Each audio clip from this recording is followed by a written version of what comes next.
샬롬 할렐루야. 창세기 2장 7절입니다. 여호와 하나님이 땅의 흙으로 사람을 지으시고 생기를 그 코에 불어 넣으시니 사람이 생명이 되니라. 아멘. 창세기 강의 46번째 사람을 흙으로 지으신 이유와 생명의 몸입니다. 하나님께서 첫사람 아담을 창조하신 장면이 있었지요. 하나님께서 사람을 만드신 근본 재료는 변치 않는 금이나 단단한 철이 아니라 바로 흙이었습니다. 하나님께서는 사람을 왜 흙으로 만드셨을까요? 그것은 인간 경작의 섭리와 밀접한 관련이 있습니다. 인간 경작이라는 것은 무엇일까요? 농부가 벼를 경작한다면 먼저 씨를 뿌린 후 정성을 다해 기릅니다. 추수 때가 되면 알곡은 모아서 곡간에 들이지만 쭉정이는 필요가 없으므로 불에 사르지요. 인간 경작도 이와 같습니다. 하나님께서는 사람을 창조하셨고 생육하고 번성하게 하셨습니다. 아담이 범죄 후 지구로 쫓겨난 후에도 많은 자손과 후손을 얻었지요. 아담은 창조주 하나님에 대해 알았고 그 지식을 자손들에게도 전해 주었습니다. 하나님께서는 모든 사람이 구원에 이르게 하시려고 독생자 예수님을 보내주셨고 성령도 보내주셨지요. 농부가 정성을 다해 곡식을 재배하듯이 하나님께서도 크신 사랑을 모든 사람에게 나타내 주셨습니다. 또한 누구든지 마음 깊은 곳에서 하나님을 찾을 수 있도록 생명의 씨를 심어 주셨지요.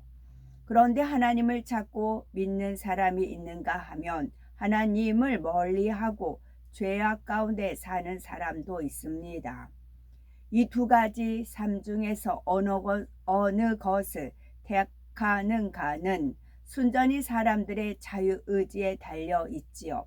하나님을 찾고 만난 사람들은 생명의 씨가 깨어나게 되고 성령의 도우심 가운데 영이 성장합니다. 반면에 하나님을 찾지도 믿지도 않는 사람들은 생명의 씨가 있으되 깨어나지 못하지요. 이런 사람들은 영적으로 쭉정이에 해당이 되어 추수 때에 불에 살라지게 됩니다. 곧 영원히 꺼지지 않는 지옥불에 던져지는 것이지요. 성령을 받아 생명의 씨가 깨어난 영혼들은 다릅니다. 영이 성장한 만큼 그에 맞는 천국 저수에 들어가게 되지요. 이때 영이 성장하는 데 있어서 중요한 요소가 있습니다.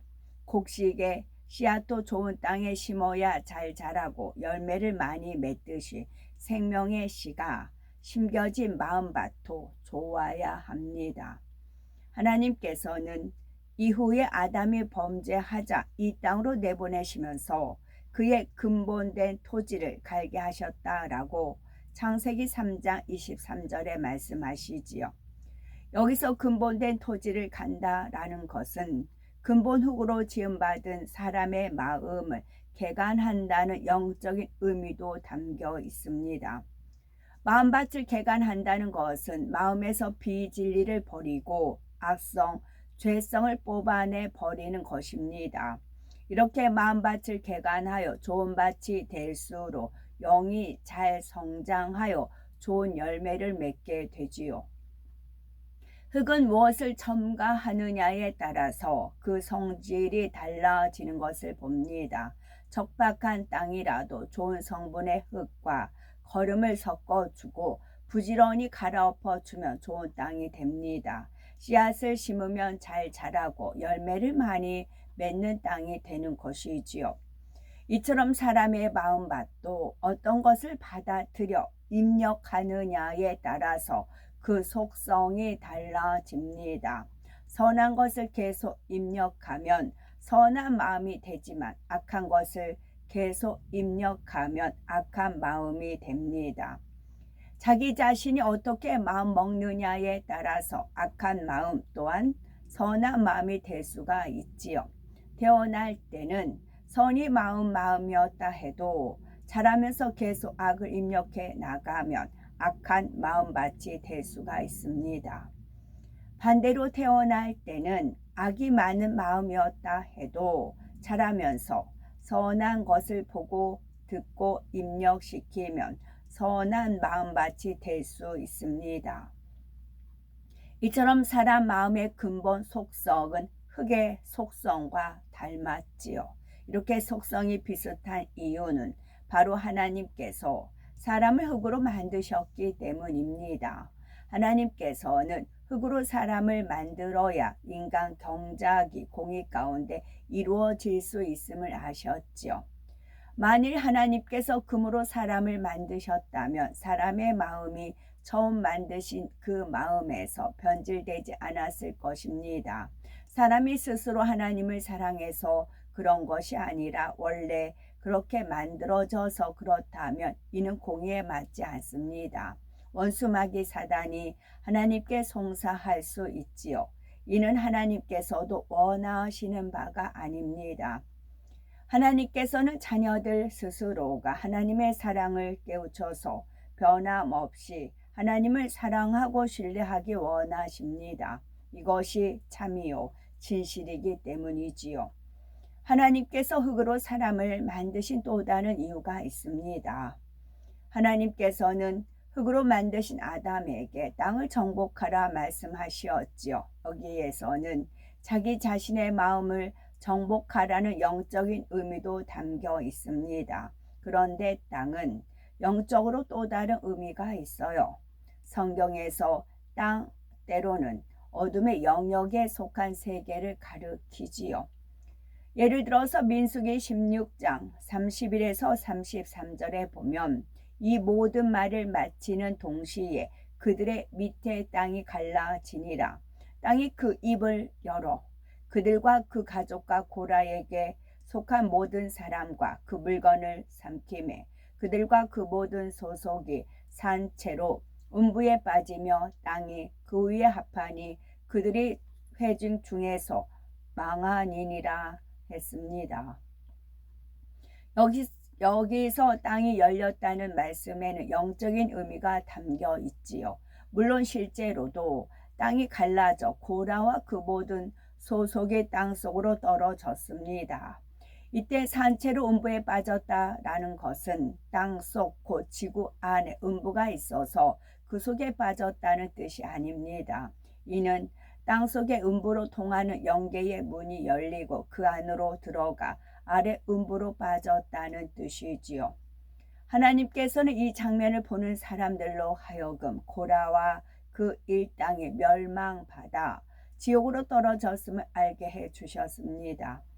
육의 지식을 가진 사람들은 땅이 갈라지고 그 아래로 떨어지는 것을 보아야 그들이 구원받지 못하고 지옥에 떨어졌음을 알 수가 있기 때문이지요.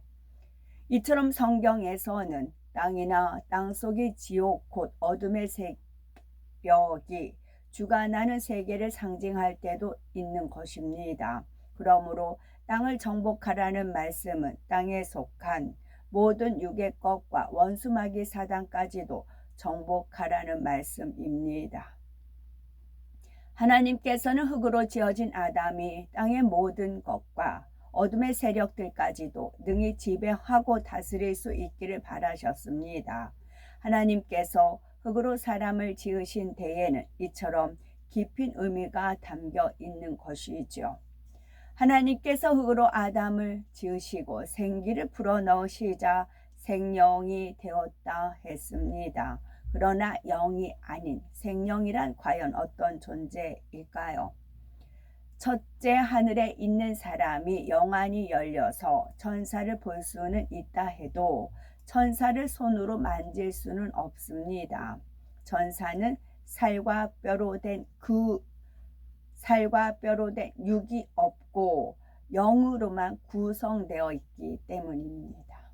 그러나 성령인 아담에게는 이 땅의 흙으로 만들어진 살과 뼈가 있었지요.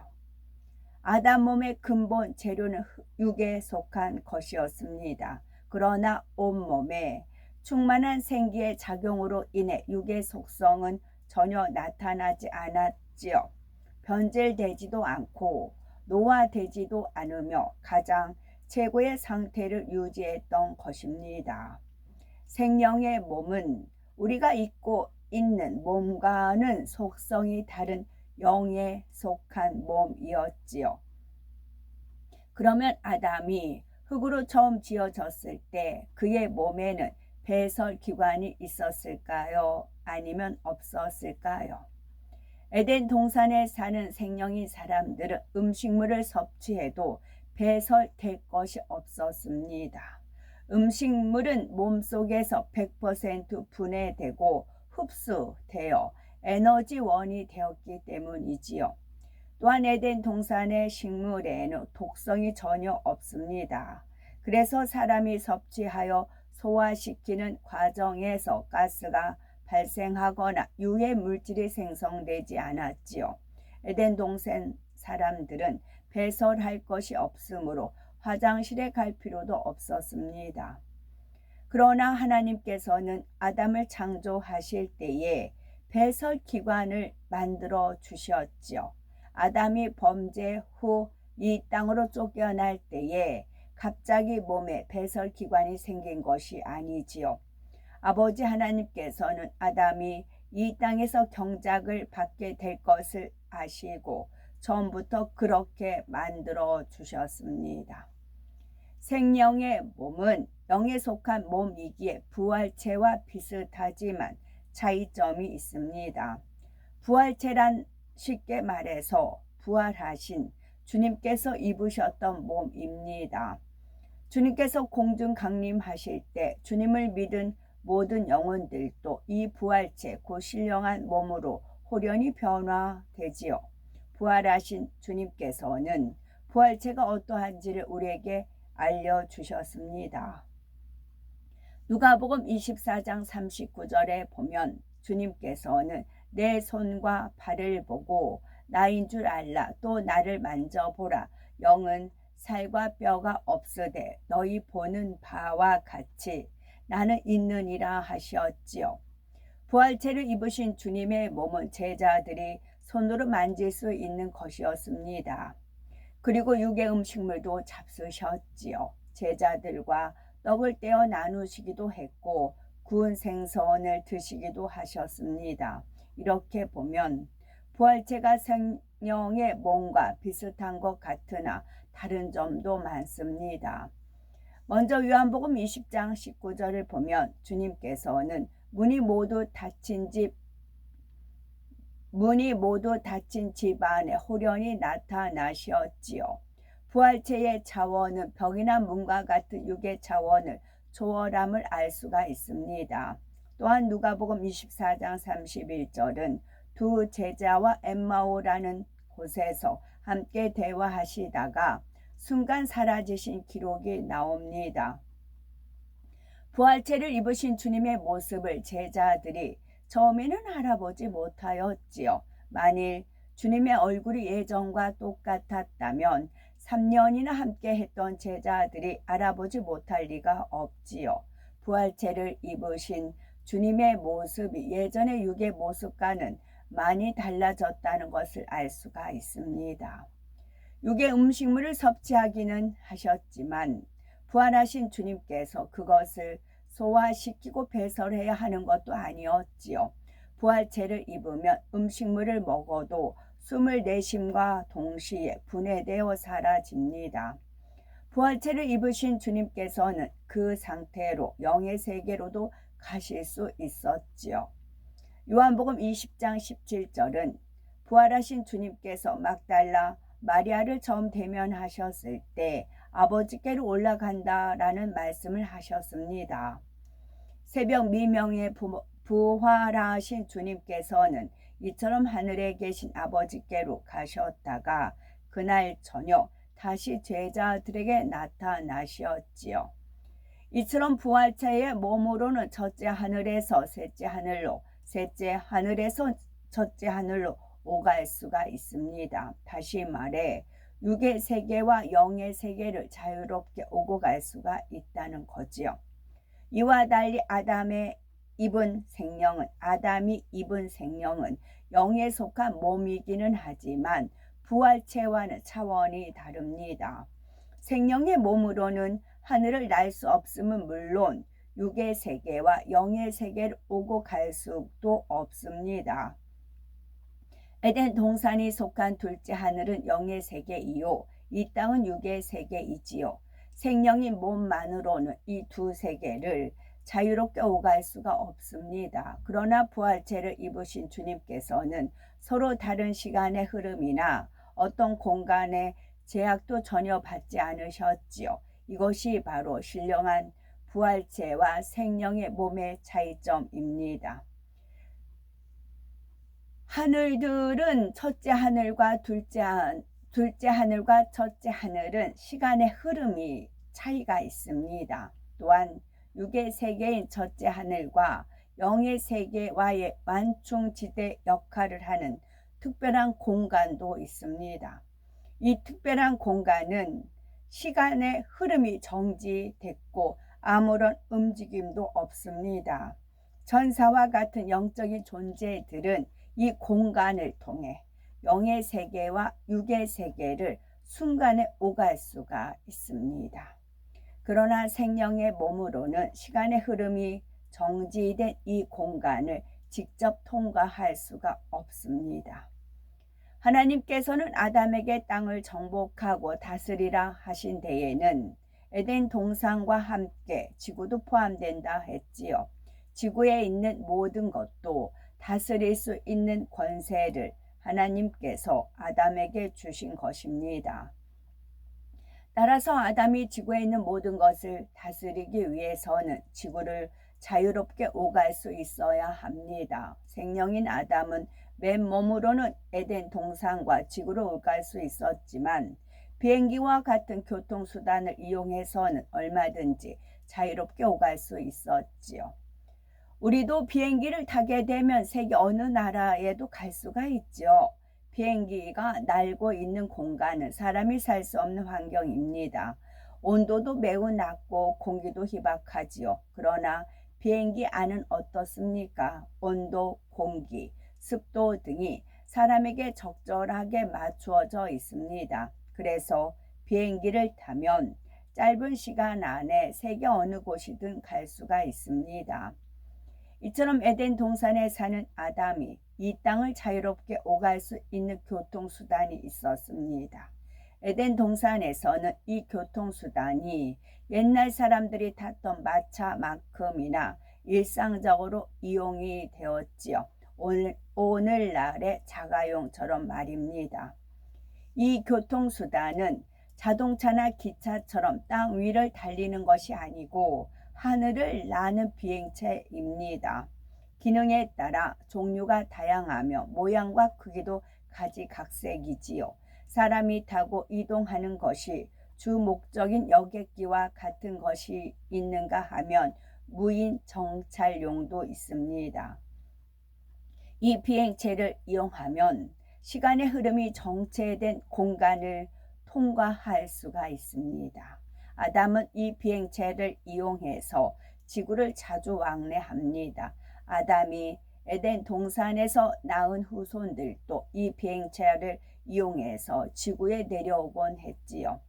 에덴 동산에 사는 아담이나 그의 후손들이 이 비행체를 이용해서 지구에 와도 몸의 형태나 구조가 바뀌지는 않았습니다. 에덴 동산에 살던 모습 그대로 유지되지요.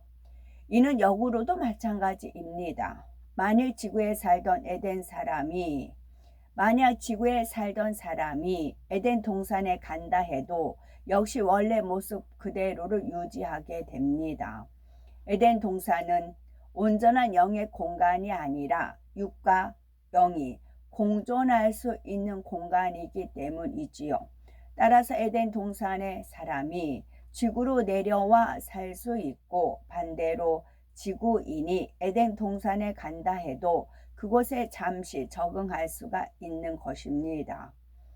그러나 지구인이 에덴 동산에 가기는 어렵습니다. 또한 에덴 동산 사람들도 지구에 내려오면 오래 머물러 있으려 하지 않지요. 에덴 동산의 환경은 전혀 오염되지 않아서 매우 맑고 깨끗하며 아름답습니다.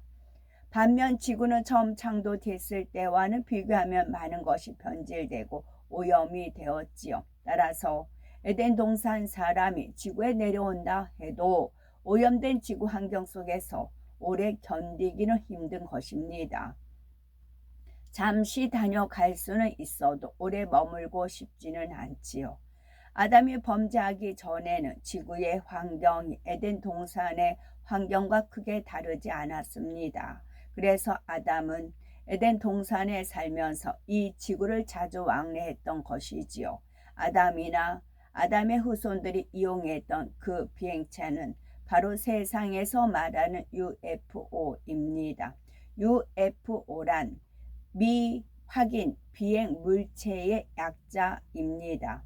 훈련을 쌓은 지상 또는 항공 요원이 보고 그 존재를 인정했으나 전파 탐지 등의 방법에 의해서도 그 정체를 확인할 수 없는 비행체를 일컫지요.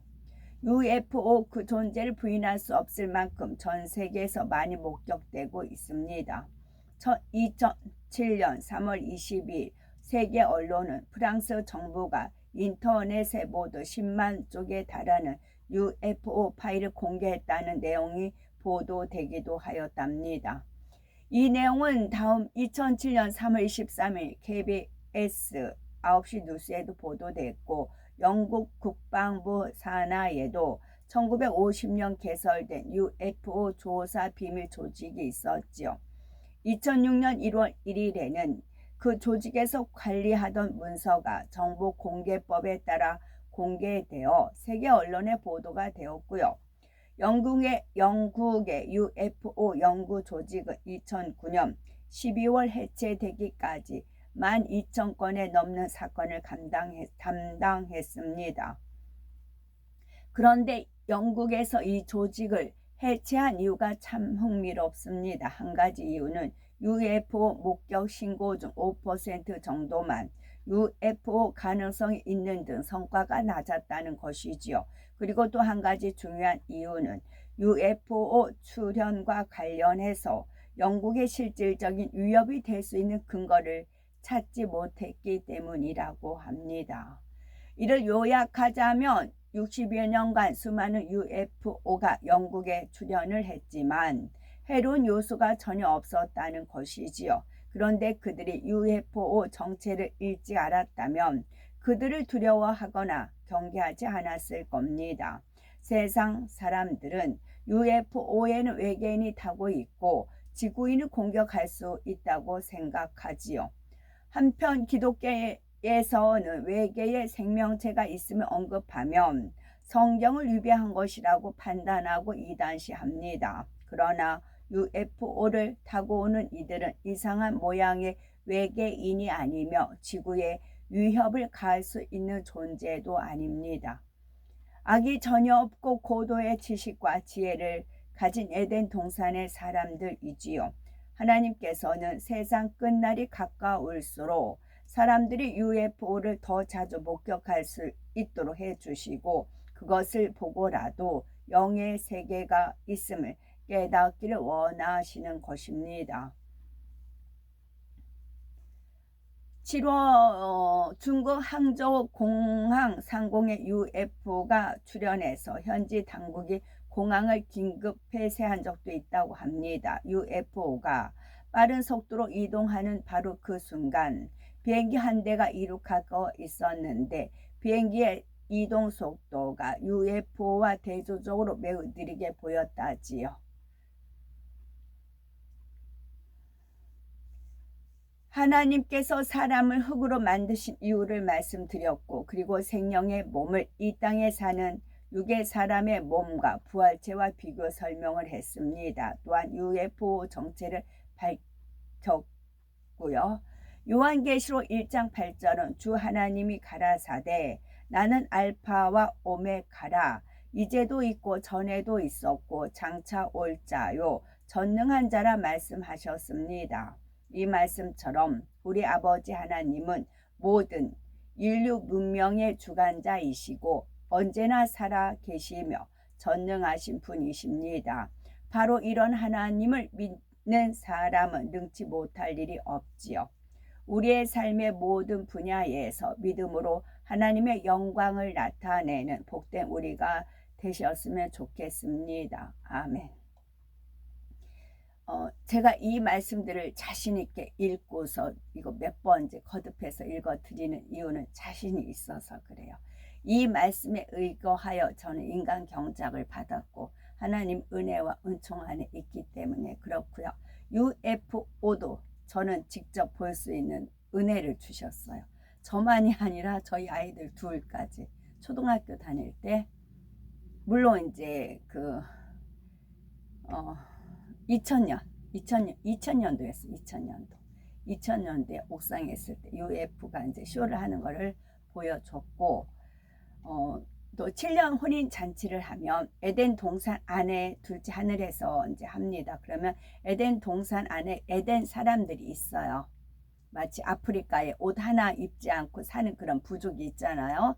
우리 지구상에도 여러 부족들이 많아요. 다 각기 특성이 있고요. 그와 마찬가지로 에덴 동산에도 하나님께서는 모든 자료를 완벽하게 보존을 하시거든.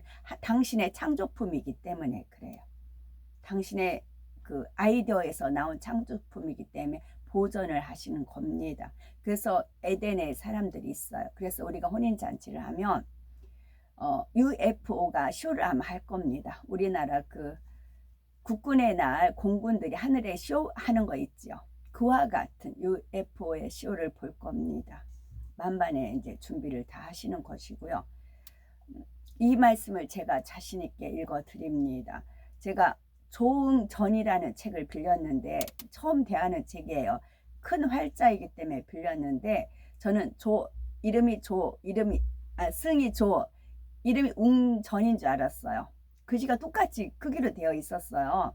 그래가지고 썼는데 그게 아니고 외자였어요. 그런 이제 춘향전, 양반전 하같이 이렇게 전화 온다는 그런 전이었어요.